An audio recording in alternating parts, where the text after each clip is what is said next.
Hi ಸ್ನೇಹಿತರೆ, ಎಲ್ರಿಗೂ ನಮಸ್ಕಾರ. ಆರ್ಕೆ ಪುರ ಚಾನಲ್ಗೆ ಸ್ವಾಗತ. ಸ್ನೇಹಿತರೆ ಇವತ್ತಿನ ವಿಡಿಯೋದಲ್ಲಿ ನಾವು ಏನು ನೋಡೋದಪ್ಪ ಅಂದರೆ, ಕಾರ್ಮಿಕ ಇಲಾಖೆಯಿಂದ ಲೇಬರ್ ಕಾರ್ಡ್ಗೆ ಈಗಾಗಲೇ ಭಾಳಷ್ಟು ಜನ ಆನ್ಲೈನಲ್ಲಿ ಅಪ್ಲಿಕೇಶನ್ ಹಾಕಿದ್ದೀರಿ ಹಾಗೂ ಲೇಬರ್ ಕಾರ್ಡನ್ನು ಕೂಡ ಪಡೆದುಕೊಂಡಿದ್ದೀರಿ.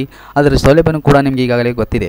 ಸ್ನೇಹಿತರೆ, ಇದರಲ್ಲಿ ಇಂಪಾರ್ಟೆಂಟ್ ಇರ್ತಕ್ಕಂಥದ್ದು ಇವತ್ತಿನ ದಿವಸ ಏನಪ್ಪ ಅಂದರೆ ಮದುವೆ ಸಹಾಯಧನ. ಸ್ನೇಹಿತರೆ, ನಿಮಗೆ ಮ್ಯಾರೇಜ್ ಆದರೆ ನಿಮಗೆ ಯಾವ ರೀತಿಯಲ್ಲಿ ನೀವು ಮ್ಯಾರೇಜ್ ಆದಮೇಲೆ ಏನೇನೋ ಡಾಕ್ಯುಮೆಂಟ್ಸ್ಗಳನ್ನು ನೀವು ತೆಗೆದಿಟ್ಕೊಂಡ್ಮೇಲೆ ಅವೆಲ್ಲ ಡಾಕ್ಯುಮೆಂಟ್ಸ್ ಯಾವುವು ಅನ್ನೋದ್ರ ಬಗ್ಗೆ ಇವತ್ತು ಸಂಪೂರ್ಣ ವಿಡಿಯೋ ಇರುತ್ತೆ.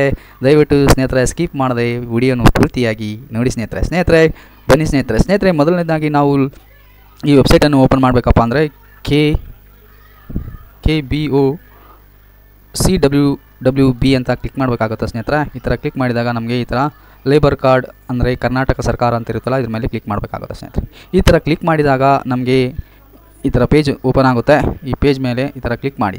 ಸ್ನೇಹಿತರೆ, ಇಲ್ಲಿ ನೋಡ್ತಿರ್ಬೋದು, ಇದು ನಾನು ಮುಂದಿನ ವಿಡಿಯೋದಲ್ಲಿ ಕೂಡ ಯಾವ ರೀತಿಯಲ್ಲಿ ಲೇಬರ್ ಕಾರ್ಡ್ ಹಾಕಬೇಕು ಮತ್ತು ರಿನ್ಯೂವಲ್ಗೆ ಯಾವ ರೀತಿಯಲ್ಲಿ ಹಾಕಬೇಕು ಮತ್ತು ಅದಕ್ಕೆ ಏನೇನು ದಾಖಲಾತಿಗಳು ಬೇಕು ಅನ್ನೋದು ಕೂಡ ಸಂಪೂರ್ಣ ಮಾಹಿತಿಯನ್ನು ನೀಡ್ತೀನಿ. ಸ್ನೇಹಿತರೆ, ಈಗ ನಾವು ಸದ್ಯಕ್ಕೆ ಮ್ಯಾರೇಜ್ಗೆ ಏನೇನು ದಾಖಲಾತಿ ಏನೆಲ್ಲ ಡಾಕ್ಯುಮೆಂಟ್ಸನ್ನು ಒಳಗೊಂಡಿರುತ್ತೆ ಅಂತ ಹೇಳ್ಬಿಟ್ಟು, ಸ್ನೇಹಿತರೆ ಇಲ್ಲಿ ನೋಡ್ತಿರ್ಬೋದು ಮ್ಯಾರೇಜ್ ಅಸಿಸ್ಟೆಂಟ್ ಅಂತ ಇದೆಲ್ಲ. ಸ್ನೇಹಿತರೆ, ಇದ್ರ ಮೇಲೆ ಕ್ಲಿಕ್ ಮಾಡಬೇಕಾಗುತ್ತೆ. ಸ್ನೇಹಿತರೆ, ಇದು ಕನ್ನಡದಲ್ಲಿ ನೋಡಬೇಕಪ್ಪ ಅಂದರೆ ನಾವು ಇಲ್ಲಿ ಕನ್ನಡದ ಮೇಲೆ ಕ್ಲಿಕ್ ಮಾಡಿದಾಗ ಈ ಥರ ಇರುತ್ತೆ. ನಮಗೆ ಸಹಾಯಧನ 60,000 ರೂಪಾಯಿ ಬರುತ್ತೆ. ಸ್ನೇಹಿತರೆ, ಇದು ಅರ್ಜಿ ನಾವು 3 ತಿಂಗಳ ಒಳಗಡೆಗೆ ನಾವು ಹಾಕಬೇಕಾಗುತ್ತೆ.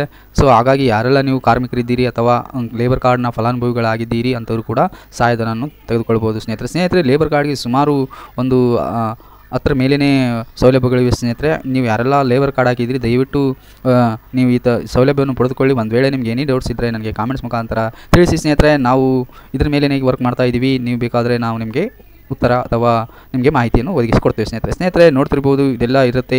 ಇದರಲ್ಲಿ ನೋಡಿ ಫಸ್ಟಿಗೆ ಅರ್ಜಿ ಸಲ್ಲಿಸಲು ಬೇಕಾದರೆ ನಮಗೆ ಏನು ಬೇಕಪ್ಪ ಅಂದರೆ ವಿವಾಹ ಪ್ರಮಾಣಪತ್ರ ಯಾವ ರೀತಿ ಇರುತ್ತೆ ಅಂತ ಫಸ್ಟಿಗೆ ನಾವು ನೋಡಿಬಿಡೋಣ. ಸ್ನೇಹಿತರೆ, ರಿಜಿಸ್ಟ್ರೇಷನ್ ನಾವು ನೋಂದಣಿ ಮಾಡಿಕೊಂಡಿರುವ ಒಂದು ವಿವಾಹ ಪ್ರಮಾಣಪತ್ರ ಬೇಕಾಗುತ್ತೆ. ಆ ವಿವಾಹ ಪ್ರಮಾಣಪತ್ರ ನೋಡೋಣ. ಸ್ನೇಹಿತರೆ ಇಲ್ಲಿ ನೋಡ್ತಿರ್ಬೋದು ನೀವು certificate registration of Hindu marriage ಅಂತ ಇದೆಯಲ್ಲ. ಸ್ನೇಹಿತರೆ, ಈ ಥರ ಒಂದು ಮ್ಯಾರೇಜಿನ ಒಂದು ರಿಜಿಸ್ಟ್ರೇಷನ್ ಮಾಡಬೇಕಾಗುತ್ತೆ. ಸ್ನೇಹಿತರೆ, ಮದುವೆ ಆದಮೇಲೆ ಈ ಥರ ಒಂದೆರಡು ಫೋಟೋ ಕೊಟ್ಬಿಟ್ಟು ನಿಮ್ಮ ತಾಲೂಕಿನಲ್ಲಿ ಹೋಗ್ಬಿಟ್ಟು ಈ ಥರ ಒಂದು ರಿಜಿಸ್ಟ್ರೇಷನ್ ಕಾಪಿ ಬೇಕಾಗುತ್ತೆ. ಅದರಲ್ಲಿ ಇಂಪಾರ್ಟೆಂಟ್ ಆಗಿ ಈ ನಂಬರ್ ನಮಗೆ ಬೇಕಾಗುತ್ತೆ. ಸ್ನೇಹಿತರೆ, ಈ ನಂಬರ್ ನಾವು ಅಲ್ಲಿ ಫೀಡ್ ಮಾಡಬೇಕಾಗುತ್ತಾ. ಸೊ ಹಾಗಾಗಿ ಈ ಥರ ಒಂದು ಮೊದಲನೇದಾಗಿ ರಿಜಿಸ್ಟ್ರೇಷನ್ ಕಾಪಿ. ಸ್ನೇಹಿತರೆ, ತದನಂತರ ನಾವು ನೋಡಬೇಕಪ್ಪ ಅಂದರೆ ಇಲ್ಲಿ ಸೆಲ್ಫ್ ಡಿಕ್ಲರೇಷನ್ ಮತ್ತು 90 ದಿನಗಳ ವರ್ಕ್ ಸರ್ಟಿಫಿಕೇಟ್ ಯಾವ ರೀತಿಯಲ್ಲಿರುತ್ತೆ. ಸ್ನೇಹಿತರೆ, ಅದ್ರ ಬಗ್ಗೆನೂ ಕೂಡ ನೋಡೋಣ. ನಾವು ಸೆಲ್ಫ್ ಡಿಕ್ಲರೇಷನ್ ಅಂದರೆ ಏನು ಅಂದರೆ, ಸ್ನೇಹಿತರೆ ಇಲ್ಲಿ ನೋಡ್ತಿರ್ಬೋದು, ಇದು ನಮಗೆ ಒಂದು ಸೆಲ್ಫ್ ಡಿಕ್ಲರೇಷನ್ ಸ್ವಯಂ ಘೋಷಣಾ ಪ್ರಮಾಣಪತ್ರ ನಾವು ಫಿಲ್ ಮಾಡಬೇಕಾಗುತ್ತೆ. ಈಗ ನಾವು ಯಾವ ರೀತಿಯಲ್ಲಿ ಫಿಲ್ ಮಾಡಿದ್ದೇವೆ, ನೀವು ಒಂದು ವೇಳೆ ಲೇಬರ್ ಕಾರ್ಡ್ ಇದ್ದು ಈ ಕಾರ್ಡನ್ನು ಮಾಡ್ಕೋಬೇಕಾಗುತ್ತಾ. ಆ ಈ ಕಾರ್ಡನ್ನು ಮಾಡಿದ ಮೇಲೆ ನಮಗೆ ಈ ಥರ ಒಂದು ನಂಬರ್ ಬರುತ್ತೆ. ಆ ನಂಬರ್ನು ಕೂಡ ಇಲ್ಲಿ ಫಿಲ್ ಮಾಡಬೇಕಾಗುತ್ತೆ.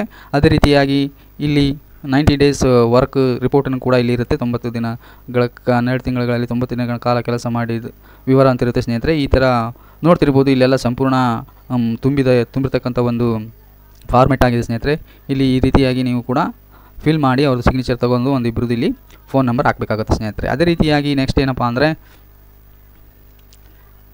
ಇದು 90 ಡೇಸ್. ಈಗ ಇಂಪಾರ್ಟೆಂಟ್ ಆಗಿ ಸ್ನೇಹಿತರೆ, ನೀವು ಭಾಳಷ್ಟು ಏನಪ್ಪ ಅಂದರೆ ಇದು ಇಂಪಾರ್ಟೆಂಟ್ ಆಗಿದೆ. ಸ್ನೇಹಿತರೆ, ಏನಪ್ಪ ಅಂದರೆ ನೀವು ಯೂನಿಯನ್ದವ್ರಿಗೆ ಟ್ರೇಡ್ ಯೂನಿಯನ್ ಸರ್ಟಿಫಿಕೇಟ್ ಬೇಕಾಗುತ್ತೆ. ಅದರಲ್ಲಿ ಒಂದು ವೇಳೆ ಟ್ರೇಡ್ ಯೂನಿಯನ್ ಸರ್ಟಿಫಿಕೇಟ್ ಇಲ್ಲದೇ ಇದ್ದರೆ ನೀವು ನಿಮ್ಮ ಕಾಂಟ್ರಾಕ್ಟರ್ ಅಥವಾ ಬೇರೆದೊಂದು ಯಾವುದಾದ್ರೂ ನೀವು ಪ್ರಯತ್ನ ಮಾಡ್ಬೋದು. ನನಗೆ ಅನಿಸಿದ ಮಟ್ಟಿಗೆ ನಾವು ಮಾಡ್ತಿರ್ತಕ್ಕಂಥ ಒಂದು ಲೇಬರ್ ಟ್ರೇಡ್ ಯೂನಿಯನ್ ಅವ್ರದ್ದು ಸಂಘಟನೆಯವ್ರದ್ದು ಒಂದು ರಿಜಿಸ್ಟ್ರೇಷನ್ ಕಾಪಿ ಅಥವಾ ಅವರಿಂದ ಒಂದು ಪರವಾನಗಿ ಪಡೆದುಕೊಂಡು ನಾವು ಈ ಥರ ಮಾಡ್ತಾಯಿದ್ದೀವಿ ಅಂತ ಹೇಳ್ಬಿಟ್ಟು ಮಾತಾಡಿಬಿಟ್ಟು ಅವರಲ್ಲಿ ತೆಗೆದುಕೊಂಡು ಬಂದು ಆಮೇಲೆ ನಾವು ಅಪ್ಲಿಕೇಶನ್ ಹಾಕಿದರೆ ಆಲ್ಮೋಸ್ಟ್ ಆಲ್ ಸಕ್ಸಸ್ಫುಲ್ ಭಾಳಷ್ಟು ಆಗಿದ್ದಾವೆ. ಸ್ನೇಹಿತರೆ, ಸೊ ನಿಮಗೆ ನಾವು ಮಾಹಿತಿ ನೀಡೋದೇನಪ್ಪ ಅಂದರೆ, ನೀವು ಕೂಡ ಟ್ರೇಡ್ ಯೂನಿಯನ್ದವ್ರದ್ದೇ ಒಂದು ಸರ್ಟಿಫಿಕೇಟನ್ನು ತೆಗೆದುಕೊಂಡು ಬಿಟ್ಟು ಫಿಲ್ ಮಾಡಿ ಯಾವ ರೀತಿಯಲ್ಲಿ ಫಿಲ್ ಮಾಡಬೇಕಪ್ಪ ಅಂದರೆ ಅದನ್ನು ಕೂಡ ನೋಡ್ತಿರ್ಬೋದು. ಸ್ನೇಹಿತರೆ, ಈ ಥರ ನೀವು ಫಿಲ್ ಮಾಡಬೇಕಾಗುತ್ತೆ. ಇದು ನೋಡ್ತಿರ್ಬೋದು, certificate employment certificate by the registered trade union ಇರುತ್ತೆ.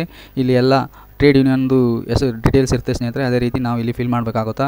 ಇಲ್ಲೆಲ್ಲ ಯಾವ ರೀತಿಯಲ್ಲಿ ಫಿಲ್ ಮಾಡಿದ್ದೀವಿ ಅದೇ ರೀತಿ ಕೂಡ ನೀವು ಫಿಲ್ ಮಾಡಿಬಿಟ್ಟು ಆನ್ಲೈನಲ್ಲಿ ಅಪ್ಲಿಕೇಶನ್ ಹಾಕಿ ಒಂದು ಸೆಟ್ಟನ್ನು ನೀವು ತೆಗೆದುಕೊಂಡು ಹೋಗ್ಬಿಟ್ಟು ಲೇಬರ್ ಡಿಪಾರ್ಟ್ಮೆಂಟ್ ಅಥವಾ ನಿಮ್ಮ ತಾಲೂಕಿನ ಒಂದು ಲೇಬರ್ ಆಫೀಸ್ಗೆ ಹೋಗಿ ಸಬ್ಮಿಟ್ ಮಾಡಬೇಕಾಗುತ್ತೆ. ಸ್ನೇಹಿತರೆ, ಇದು ಆದಮೇಲೆ ಅವರು ವೆರಿಫಿಕೇಷನ್ಗೂ ಮತ್ತು ಬರ್ತಾರೆ. ಸ್ನೇಹಿತರೆ, ವೆರಿಫಿಕೇಷನ್ ಸಮಯದಲ್ಲಿ ನೀವು ಅವರಿಗೆ ಮಾಹಿತಿಯನ್ನು ಒದಗಿಸಿಕೊಟ್ಟಲ್ಲಿ ನಿಮಗೆ ಸಕ್ಸಸ್ಫುಲ್ಲಾಗಿ ನಿಮ್ಮ ಒಂದು ಸಹಾಯಧನ ಏನು 60,000 ರೂಪಾಯಿ ಇದೆ ಅದು ನಿಮ್ಮ ಒಂದು ಅಕೌಂಟ್ ಖಾತೆಗೆ ಜಮಾ ಆಗುತ್ತೆ.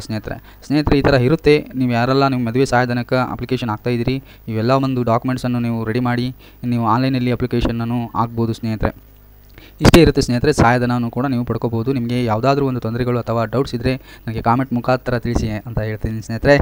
ಈ ವಿಡಿಯೋ ಇಲ್ಲಿಗೆ ಮುಗಿಸ್ತಾ ಇದ್ದೀನಿ. ದಯವಿಟ್ಟು ಯಾರೆಲ್ಲ ನನ್ನ ಚಾನಲ್ ವೀಕ್ಷಿಸ್ತಾ ಇದ್ದೀರಿ ಸಬ್ಸ್ಕ್ರೈಬ್ ಆ್ಯಂಡ್ ಶೇರ್, ಒಂದು ಸಣ್ಣ ಲೈಕ್ ಕೊಡಿ. ಮತ್ತೆ ಒಳ್ಳೊಳ್ಳೆ ವಿಡಿಯೋಗಳನ್ನು ಮಾಡ್ತೀನಿ ಸ್ನೇಹಿತರೆ. ಅಲ್ಲಿವರೆಗೆ ನಮಸ್ಕಾರ.